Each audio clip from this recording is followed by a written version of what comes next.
అంటే ఒక పదవి లేకోకుండా అంటే కోల ఆనంద్ గారు బిఎం మసూదన్ రెడ్డి గారు గతంలో పూర్వాశంలో మంచి స్నేహితులు ఇద్దరు కూడా. సరే ఏదో పొరపచ్చాలు వచ్చి విడిపోయారు.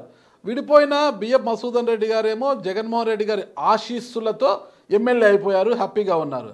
మరి అక్కడి నుంచి అంటే జగన్ గారికి బిఎం మసూదన్ రెడ్డికి దూరమైన కోల ఆనంద్ గారు మాత్రం ఏమీ కాకుండా అలా ఉండిపోయారు. ఒక నాయకు బీజేపీ శ్రీకాళహస్తి ఇన్ఛార్జిగా రాష్ట్ర కార్యదర్శిగా మిగిలిపోయారు. అసలుకి మీ మీద అప్పట్లోనే పెద్దిరెడ్డి రామచంద్రారెడ్డి గారి ఆశీస్సులు బలంగా ఉన్నప్పటికీ పుష్కలంగా ఉన్నా కూడా రాజకీయంగా ఎదగలేకపోయారు.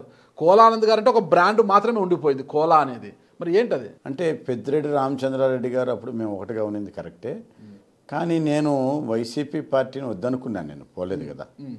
ఎందుకంటే మధుసూదన్ రెడ్డిని నాయకుడిగా వాళ్ళు స్వీకరించినాక శ్రీకాళహస్తిలో మనం వద్దనుకొని మనం ఎప్పుడో బయట వచ్చేసాం. ఓకే, నేను కాంగ్రెస్లోనే కంటిన్యూ అయినాను. దాని తర్వాత వెంటనే బీజేపీలో చేరడం జరిగింది. బీజేపీలో చేరినాక నేను కాన్స్టిట్యున్సీలో కావచ్చు, అటు రాష్ట్రంలో కూడా పార్టీని అటు హరిబాబు గారు అధ్యక్షుడు ఉన్నప్పుడు కావచ్చు, కన్నా లక్ష్మీనారాయణ గారు అధ్యక్షుడు ఉన్నప్పుడు కావచ్చు, ఈ సోము వీర్రాజు గారు వచ్చినాక ఇప్పుడు మేడం పురంధేశ్వరి గారు వచ్చినప్పుడు పార్టీ పట్ల నాకు పార్టీలో అన్ని రకాల పదవులు నాకు పార్టీ గౌరవిస్తుంది, ఇస్తూ ఉంది.